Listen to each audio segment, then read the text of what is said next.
Hello and welcome to the first episode of Cuppa Science, the online show that is bringing Pint of Science from pubs and bars from all over the world onto your screens at home. I am your host, Phil Bell-Young, and in today's show, we're going to be diving into the Marvel Universe with Dr. Isabel Pires, who's going to be answering the question, what has the Hulk got to do with cancer? Plus, we have a special guest, Professor Mark Loch, who's going to be showing off some of his super-powered science demonstrations. And finally, we'll be ending tonight with a questions round from you, our wonderful audience. We'll tell you more on how to submit questions in a bit. But before any of that, I'd like to tell you a little bit more about Cuppa Science. So every year in the month of May, about over 500 cities across 29 countries host an event called Pint of Science. This festival brings together scientists and the public to talk about science over a pint. However, due to the current circumstances we find ourselves in, these events have been postponed. But worry not, because we're going to be bringing Pint of Science to you every Tuesday at 6 p.m. on YouTube and on Facebook. So once again, I'd like to welcome all our viewers from around the world. Please tell us where you are viewing this broadcast from on Twitter using the hashtag Cuppa Science, or you can tweet us directly at Pint of Science or at Philby91, which is me. So, without further delay, it's time to grab a cuppa, don't forget the biscuits, and let's get started. Our speaker tonight is a cancer research scientist and lecturer from the University of Hull. She has an interest in the biology of low oxygen in cancer and, of course, in comic books. She is an avid science communicator, an advocate for the visibility of women in science, and one of the many authors of the book, The Secret Science of Superheroes. So please welcome Dr. Isabel Pires. For the invite, and thank you everybody for coming to listen to me talking about cancer biology, which is one of my favorite things, and also geeking out a little bit.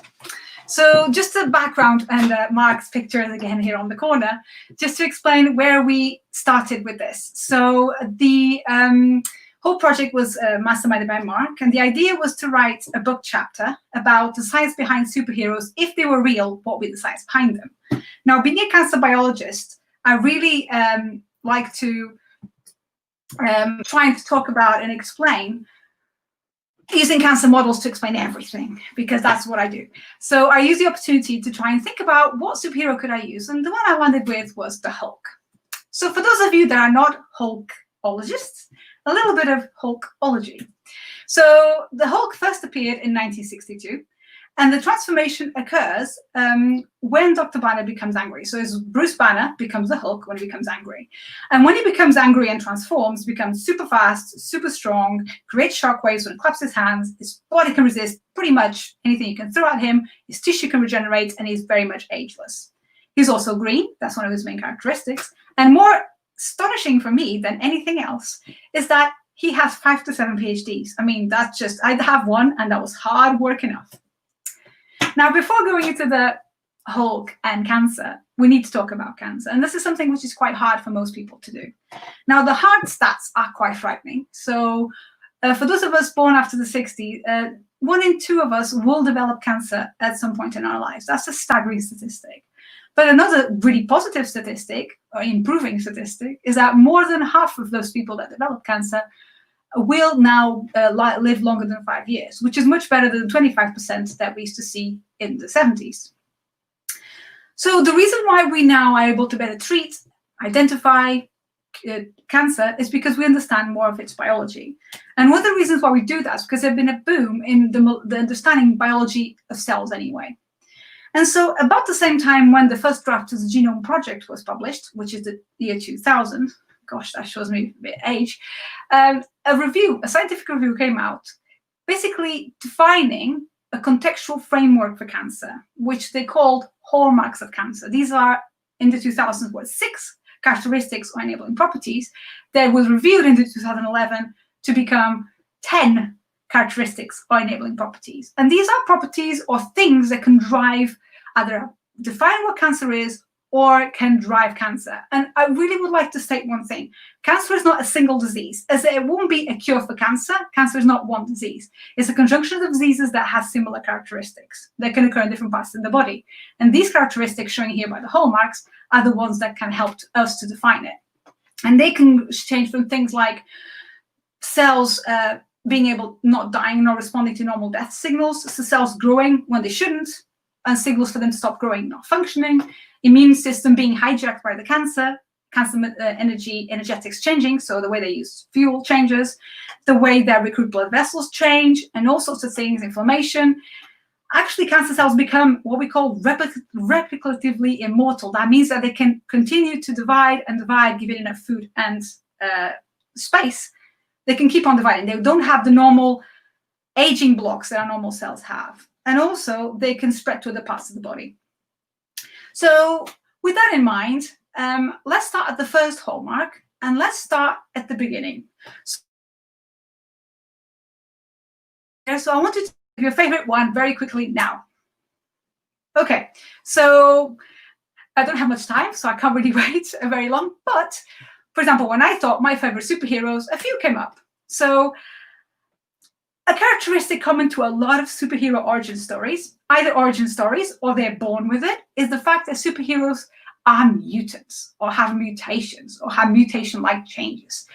And these changes, so for example, in the case of the X-Men, Rogue is one of my favorite, they born with these mutations. In the case of something like Donatello, my favorite Ninja Turtle, they become mutated by some sort of weird substance or radiation or something like that. In the case of Spider-Man, technically not a mutant, but also was changed by a radioactive spider, so it counts. And so a lot of us hear about the word mutation. So actually, what is mutation? Because that's also the start of cancer. Cancer is a disease, a genetic disease. So if you think of a gene as the blueprint to make proteins, and proteins are the actual things that do the job in the cell, either structurally, functionally, they do the jobs.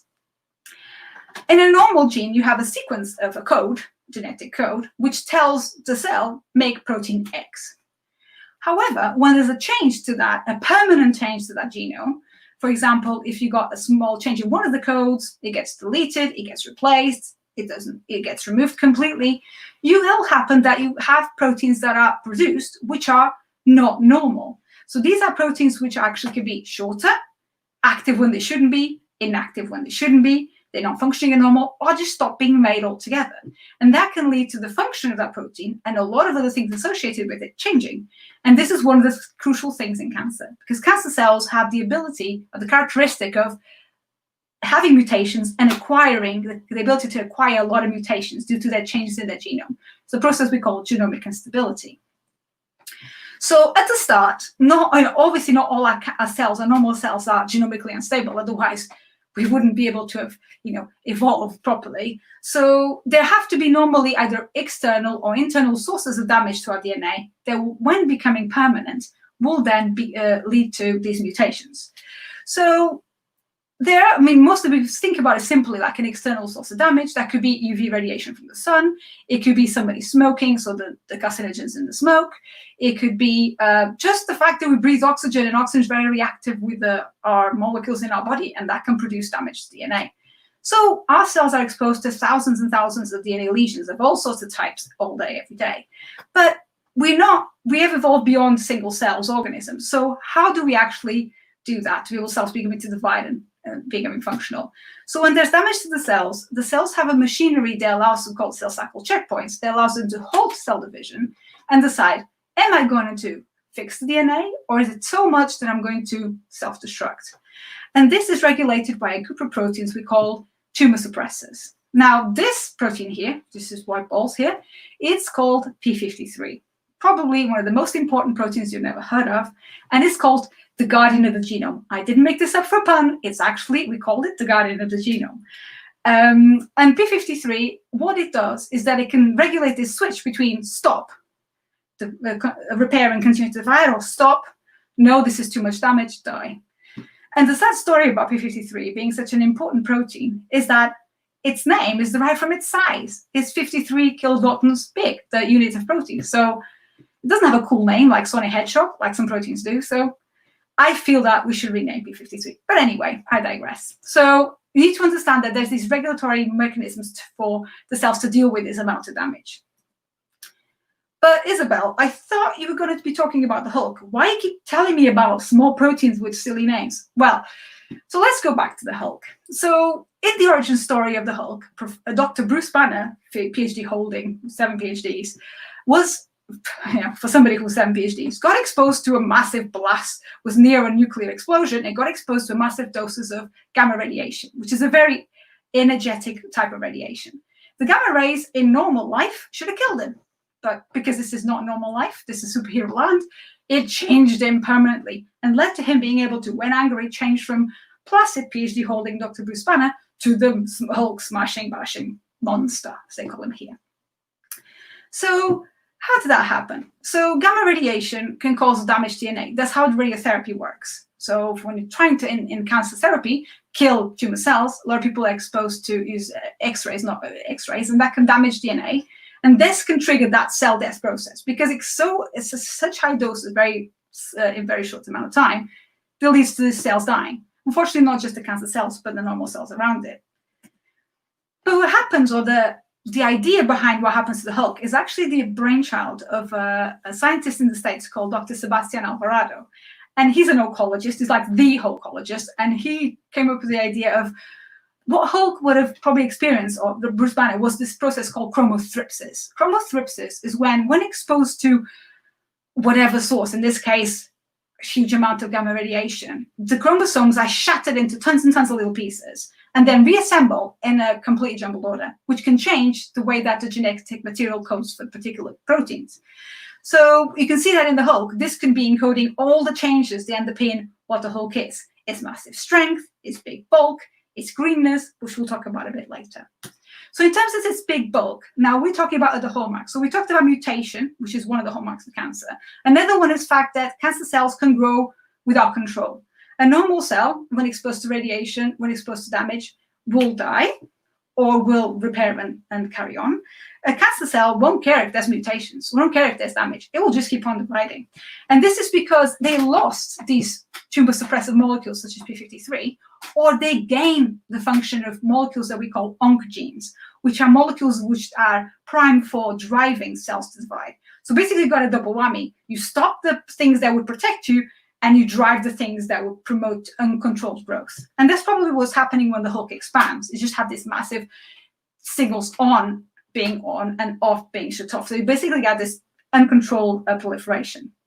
But how does it revert back? And this will apply to some of the changes I'll be talking about later.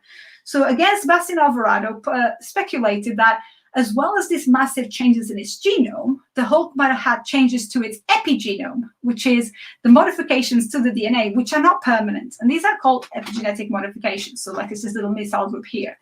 What that can do is that it can change whether a particular gene gets made into proteins or not. So normally they can basically signal to the machinery that transcribes that gene to go, make me, or no, I'm not, don't make me now. But in an altered system, in terms of the Hulk, this will be associated with make me grow faster, make me survive all the lesion to my body, blah, blah, maybe regenerate my tissue quicker.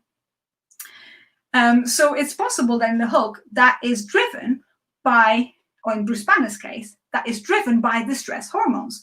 We know some molecules of such hormones can drive changes in the cell that can lead to changes in things like epigenetics. So, and they can use this on-off switches to then, when the stress levels increase, it becomes the Hulk. And when they reduce, these signals are off, and it comes back to Bruce Banner. So that's potentially how it changes back. So let's go back to cancer. So one of the characteristics of cancer, so this little sphere here is what we call a spheroid. It's a ball of cells, and this is actually made by one of my students. And what a spheroid is a very crude model for a tumor. What we have is a three-dimensional ball of cancer cells that we use to study tumors. And the interesting thing about this is that it can model how cells access things like oxygen, which I'm particularly geeky about, ask me about in the questions, or the nutrients. So in the case of this spheroid here, you can see that there's green cells and red cells. They're not green because they're Hulk. They're green because we stain them green. The green is labeling the cells for live cells, and the red labels for dead cells. And if hopefully what you can see is that you've got more green cells in the periphery of this ball of cells and more red cells, dead cells, in the inside. And this is because as this spheroid grows and grows away from the nutrients available in the media, similar to a tumor growing away from its blood vessels, you have decreased diffusion of oxygen to the inside of these masses. Now, in the case of these spheroids, we're not going to shove a blood vessel in there, so these are going to die. So the core of this spheroid will die eventually. But in the case of a tumor, tumors can change their biology, so they can secrete molecules that will allow them to recruit blood vessels and therefore increase oxygen accessibility. More interestingly yet is that they can behave and use biology which we have in our body already. So if you've ever been to a job and you're a bit unfit like me, what happens is that after a little bit, your muscles start going, ow, ow, ow, it's burning, ow, ow, it hurts. So that burning sensation is due to the accumulation of lactic acid, which is a byproduct of a really interesting phenomenon, which is a change in metabolism of those cells in your muscles in this case, from oxygen-dependent or aerobic to oxygen-independent or anaerobic. So they break down the sugars in two different ways.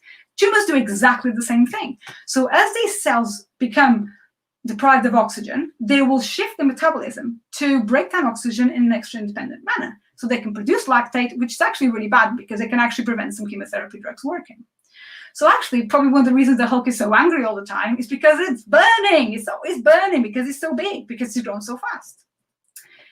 So before we move on to just, again, one of the things that probably people are more curious about is, why is the Hulk green? How is that, Isabel? How are you going to link that to cancer unless you stain the Hulk like you stained your spheroids? Well, the reason we think the Hulk is green, and again, this is not an original concept from me, this is from Sebastian Alvarado, is that potentially what the Hulk represents is a massive walking, talking, smashing bruise.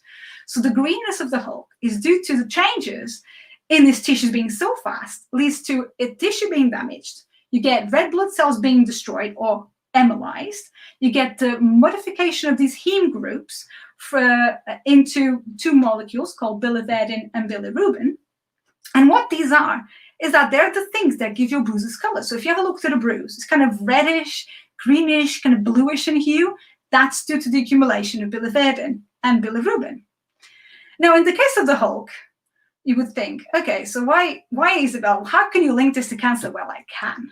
So the reason I can link this to cancer is that that's potentially one of the reasons why the Hulk's tissue can be protected and can actually not become a proper full-blown tumor itself. The Hulk's tissues, as we mentioned already, are very genomically unstable potentially due to this massive rearrangement of chromosomes and this altered metabolism and all these good things going on.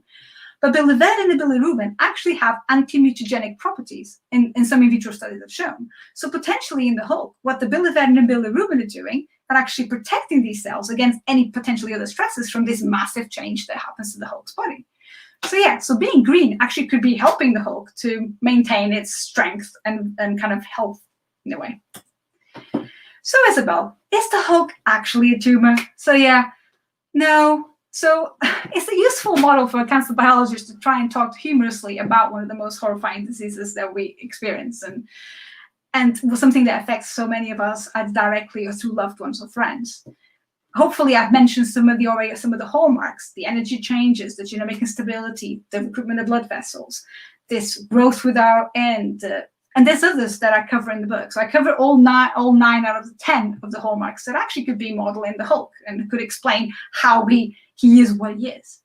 However, the only one that I couldn't find a fit for was probably the most damaging and horrible of all the hallmarks, which is the ability of cancer cells to spread. Now, this is a true supervillain of the story. It's not a superhero.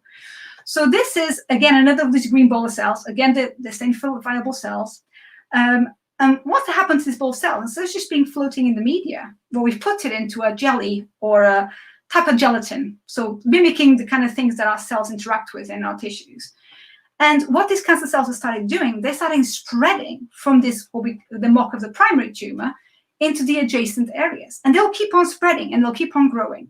And this is what happens in the body in people whose tumors are not controlled and treated, is that they can spread to other parts of the body in the process that we call metastasis, which is unfortunately what causes 90% of cancer deaths is due to this tissue, not to the primary tumor itself, but actually is through these cells spreading to the brain, the bone, the lungs, the liver, and eventually leading to the body shutting down. So it's really important for us to understand this real superhero villain of the story, which is these cells, understanding how their biology works, even if we have to use some models with the Hulk to try and understand them. So to wrap up, yes, the Hulk as a model for cancer is an interesting concept. You could say that the reason why he's not a walking, talking tumor is because of all these explanations that I came up with, but also it could be because it's in a universe where people can fly, shoot lasers out of their eyes, and also control the weather. So you got to give him a break. But the one thing that we couldn't figure out is, what about his trousers? How do they stay up? We still haven't figured that one out. Okay, so thank you very much for listening, and I'll look forward to your questions later on. Wow, thank you so much, Isabel. That was amazing. I'm a big fan of all superhero films, and I'll never look at the Hulk in the same way. So just to let everyone who's watching the feed know, we will be doing some questions from the audience to you. If you do have a question that you want to ask, all you have to do is either leave it as a comment underneath the video on YouTube or Facebook, depending which one you're watching, or once again, you can tweet us using hashtag Cuppa Science, though it is a lot easier just to comment beneath the video that you are watching. So we're going to say bye for now, Isabel, and we'll have you back in about 5 minutes. So just before we move on, I'm keeping my eye on all the comments, and it is incredible. It's lighting up. We've got so many people. We've got hello from various places. We've got hello from Hull, Brazil, Ireland, Spain. People asking if jammy Dodgers are okay as a suitable biscuit. They are, of course. Any biscuit or cake or whatever treat you want to have. People asking if coffee counts as a cuppa. It certainly does. And other people asking, does tequila with a hint of lime count? And again, it certainly does. So once again, if you do have a question, please leave it in a comment below, and we'll get to those in about 5 minutes or so. Before that, we're going to introduce our halftime act. You've already met him briefly in the opening, Professor Mark Loch, who is, amongst other things, a professor of science communication. He's also a science communicator himself, doing shows not only throughout the UK, but all over the globe. And he's going to be showing us some of his favorite superhero-based science demonstrations. So over to you, Mark. Hello there, everybody. Great to be here, and thanks for coming along. So thanks, Isabel, for introducing the book Secret Science of Superheroes, which is of course available on all good online bookstores named after rivers. And anyway, yeah, within the book we talked a lot about superheroes. We talked about for example, the Hulk, and a lot of others that have those intrinsic abilities, like Superman. There's a Superman symbol, or is it maybe the Batman symbol? Anyway, we'll get back to that in a minute. But Batman, right? What is Batman's superpower? Well, Batman, of course, his power is really that he's incredibly rich. Yeah, he has enough money to sink into developing all sorts of fabulous technology that allow him to be super. Of course, he's quite good at the martial arts as well and stuff. But I'm going to focus for the minute on some of his kit. Now, in the movies and in the comics, we often see Batman standing on the top of a ledge of a high building in Gotham City, and he launches himself out into space, and his cape flings up to his side and somehow turns into a glider. Right. Now, when we were writing this book, we sat there and we thought, well, I wonder whether there's any science behind that, about this shape-changing material that can turn from one form to another. And it turns out there is, and I've got a really neat demo here, no expense spared, which I'm going to use to show you exactly that sort of principle of a shape-changing material. And it is a spring and a paperclip. Okay, now normally we'd get somebody to deform the paperclip and the spring for us. Okay, so there we go. This is now no longer a paperclip and a spring, is it? It's just two pieces of bent metal. Now, if, however, I take this metal, okay, and there's a jug of boiling water here, and I put the spring and the metal the spring, putting the paperclip into here, oh, they start to reform.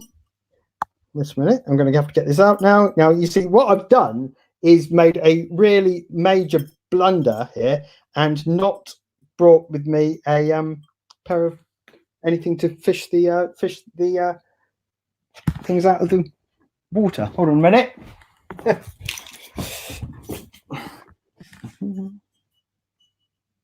Okay, one second, bear with me. Okay, and the paperclip has reformed. Let me show you that again. Okay, so paperclip, yeah, into the hot water, and it reforms into a paperclip. Right, and the spring is not behaving for some reason, but it should have done the reformed into a spring. Right, one more time. Paperclip, bent, reformed. Okay, so this is metal called nitinol. It's an alloy of titanium and nickel, and it's what we call a memory metal. And you can program it to have a memory, and then deform it, heat it all back up again, and it will go back to its original shape. We hypothesized that Batman has this in his cape. He has some sort of material in his cape. He heats it up by putting electrical current through it. It changes its shape, pings out into a glider. So there we go. That's the science we reckon behind Batman's cape. Incidentally, this nitinol stuff is used in all sorts of places, not just superheroes' capes and novelty paper clips.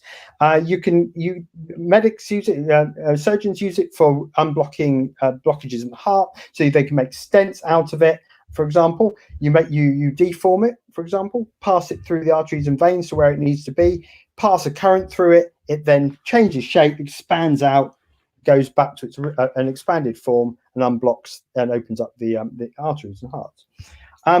It also happens to be found in some undergarments. Underwire bras sometimes have it in there, so that if they get deformed when they're thrown onto the floor they can also then be reformed when they put them on a hot washer in the tumble dryer. Okay, so that's one superhero who doesn't really have superpowers as such, but has a lot of money. There is, of course, one other hero that is similar to that, actually from the other universe, and the Marvel universe, and that is Iron Man. Now, of course, Iron Man gets most of his powers from his suit. One of the amazing things about his suit that we see in the later movies is that its ability to self-assemble. Now, self-assembly is actually an incredible thing. If you think you've got this object that it's called component parts, can come together in exactly the right way. Just to illustrate the complexity of that problem, I want to illustrate take something much simpler, 6 Lego bricks. Okay, so I'm going to ask you a question here. How many ways are there to arrange 6 Lego bricks? Okay, anybody? I don't know how quickly the comments are coming in, but anybody want to hazard a guess? Okay, there are 915 million ways you can arrange 6 Lego bricks. Okay, so that demonstrates then the complexity of the whole of the conformational space that is available to a simple building problem like that. So how then do you think Iron Man managed to do something where he can bring together all the component parts of his suit in a really, really easy and quick way? Well, it turns out that whilst the complexity of the problem is really, really difficult, it's actually quite easy to guide things to a final discrete structure. Okay, and that's what I'm going to demonstrate here. So here I've got an object made out of a load of little objects like this. Yeah, little bits of plastic, and you can see magnets in them like that. Okay, right, they're all in this jar here, and I'm just going to give them a shake.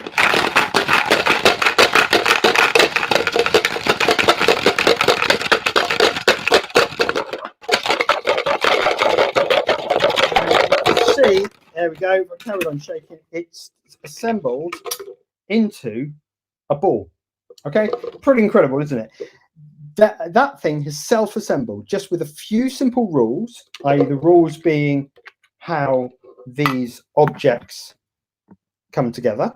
So there's some geometric rules that mean that they fit together better like that than like that. And obviously they can't fit very well together that way. And then there's some attractive rules that are given by the magnets. So that way they stick, the magnets put them that way, they repel. And as such, they when you give it a bit of energy, the whole thing self-assembles. So actually self-assembly isn't actually that difficult. And also, I hate having to this is also where I like to plug the fact that this is the single best reason to go and buy a 3D printer, because you can, the designs are out there on the internet. Design one of them, print it out, and you can make yourself a self-assembling object. Okay, so there we go. A couple of thoughts about the science behind a couple of super clever, super rich superheroes. Thank you very much. Back to Isabel, I guess, for some questions. Hi, Mark. Thanks for that. I love some of these demos. For those of you who maybe don't know, me and Mark work together quite a bit. Mark's very nicely done this for tonight, but I love these demos, and I definitely want to buy a 3D printer.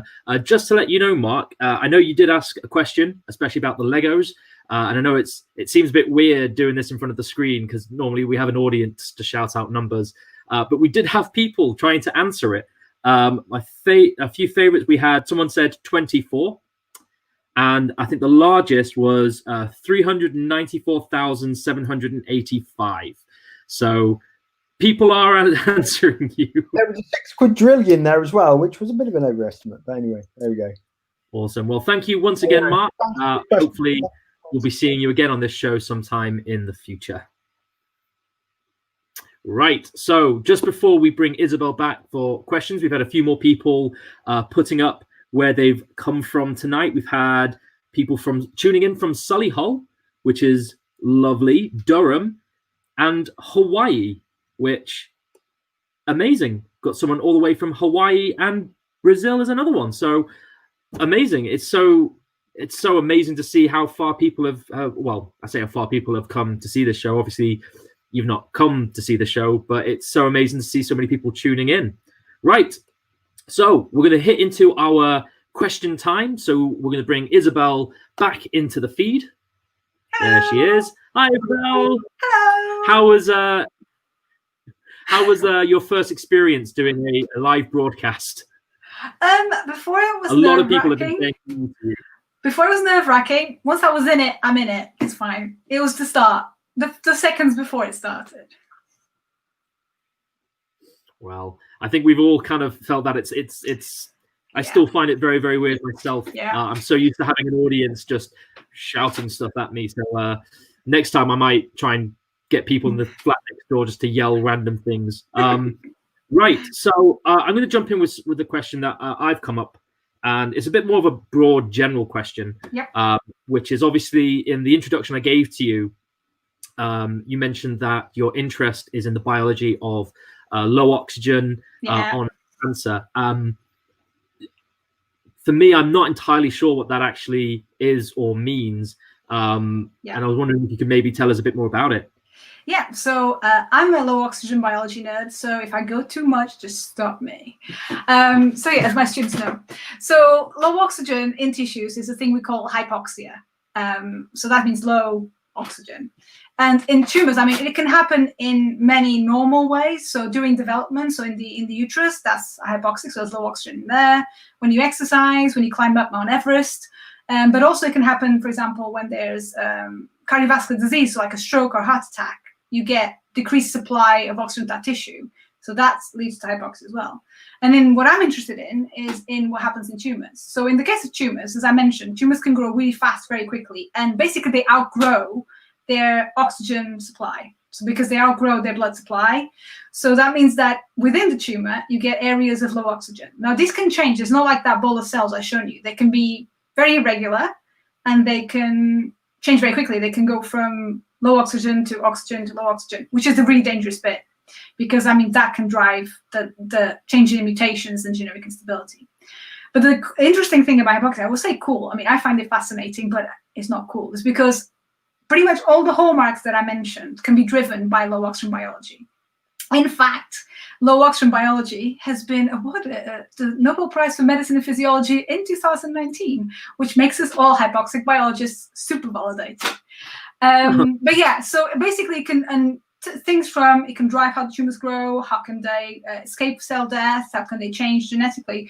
But more important in terms of actually treating the tumors, it makes the tumors very resistant to therapy. Because for radiation therapy to work, if you remember my little diagram, it requires oxygen for it to work, for the lesions to become what we call fixed. So not fixed as in repaired, it's fixed as in place, and then the cells will die.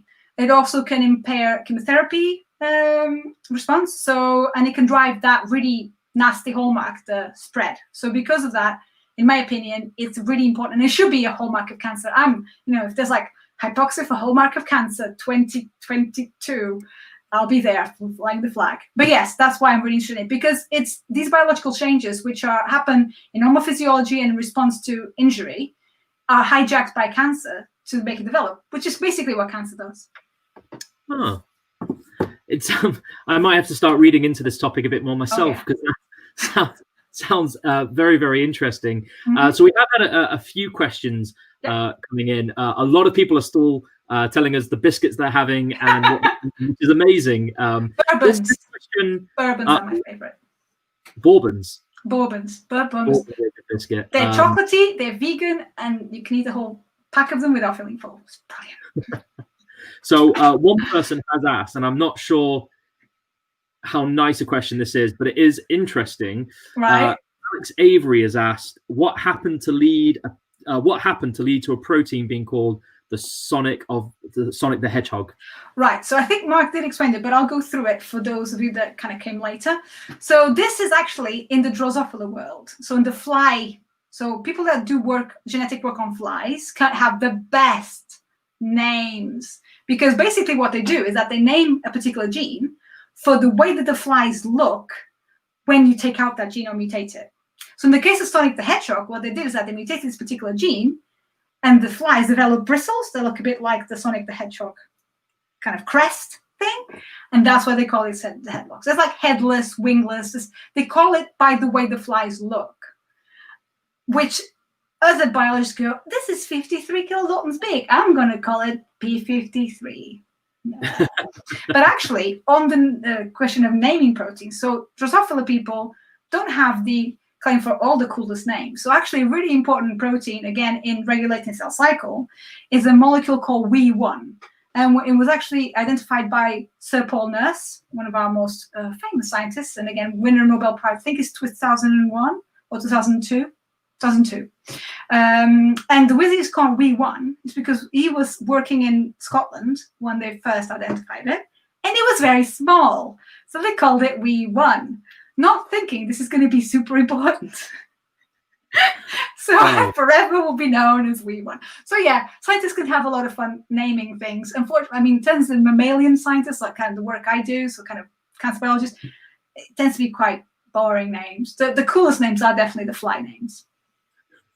So we've got another question here from I'm not going to try and say your name because I don't want to say it wrong, but so it'd be Luis Almeida. Oh, you did a much better job at me. Isabel, can the Hulk be affected by cancer? I think Bruce Banner could.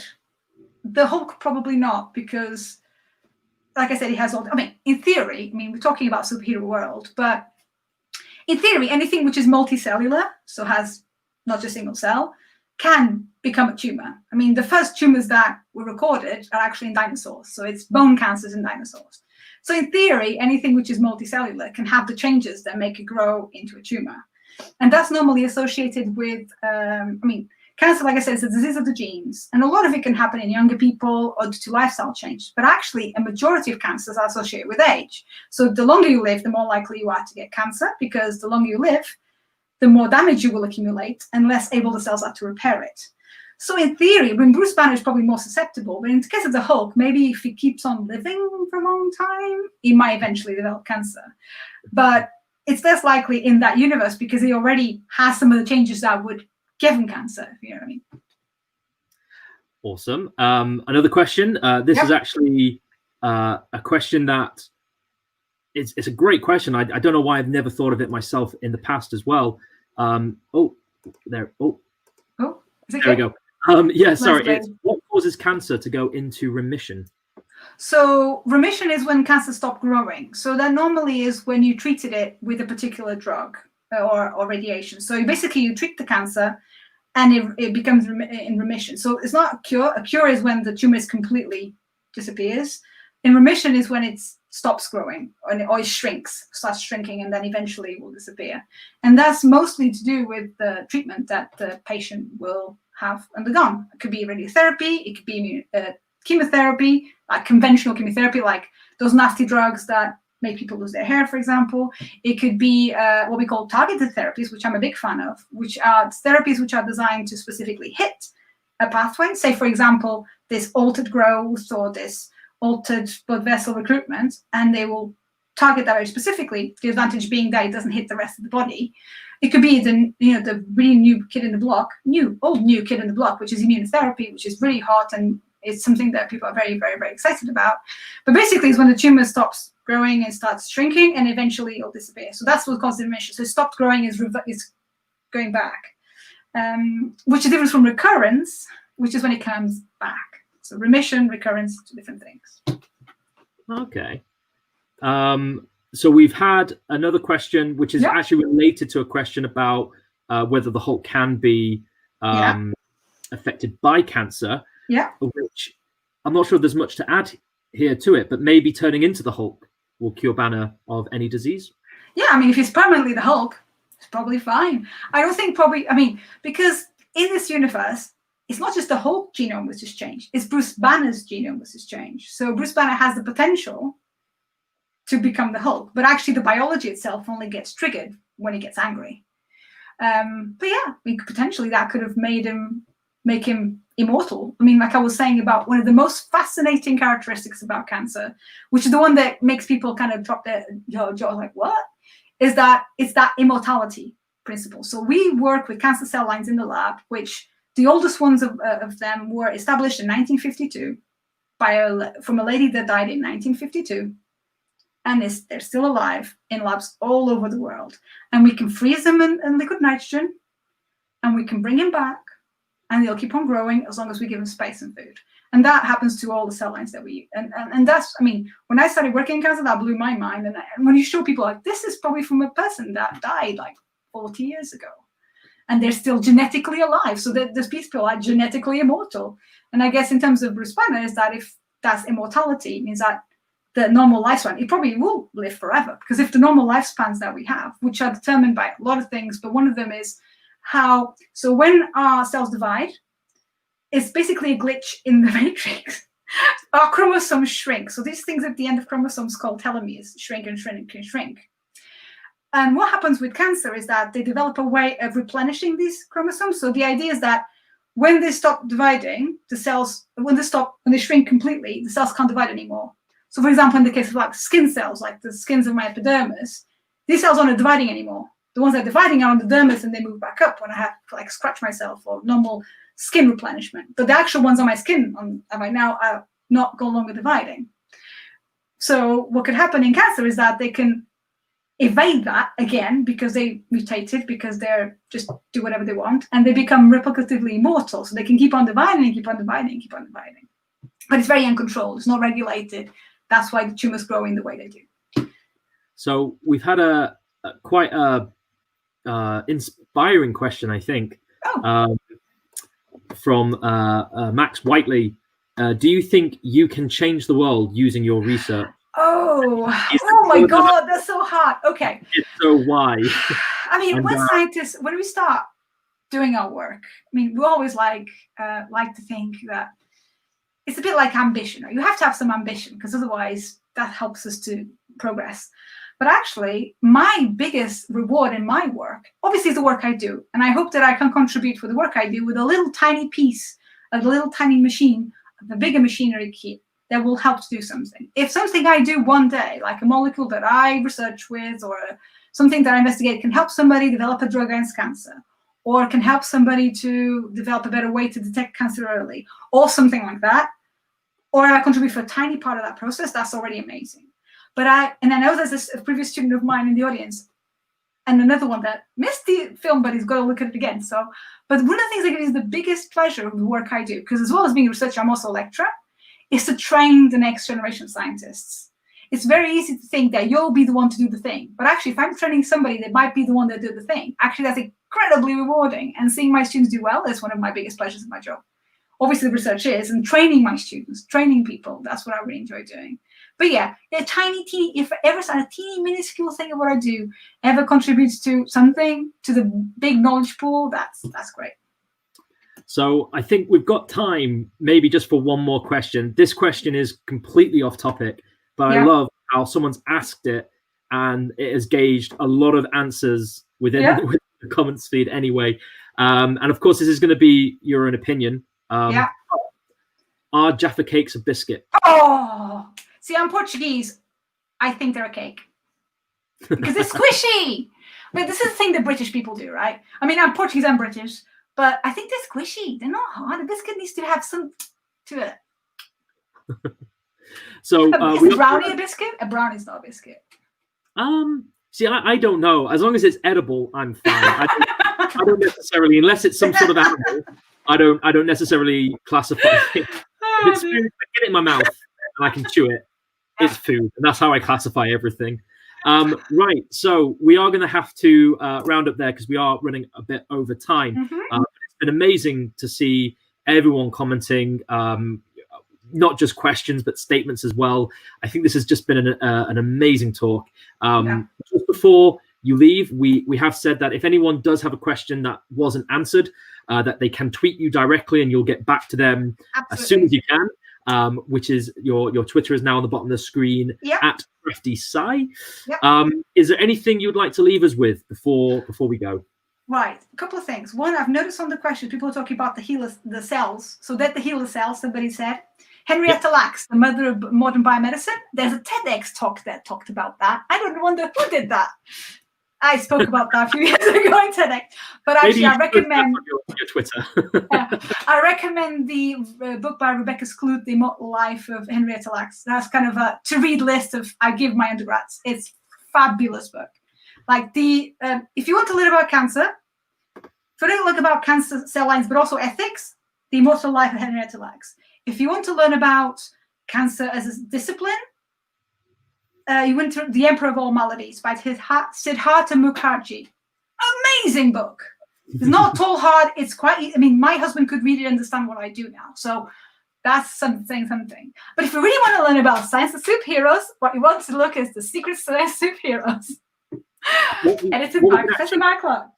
What we can actually do is post these links to these books on our Twitter as well as your own Twitter. So if you are interested in finding out more, do either follow Pint of Science or follow the hashtag Cup of Science, or even myself and Isabel, and we will actually post this up. So thank you once again, and Isabel. Just to wrap up, don't forget to keep curious. Be curious, critical thinking. That's the most important thing, especially in this day and age. Couldn't put it better myself. Thank you so much, Isabel. And we'll see you soon.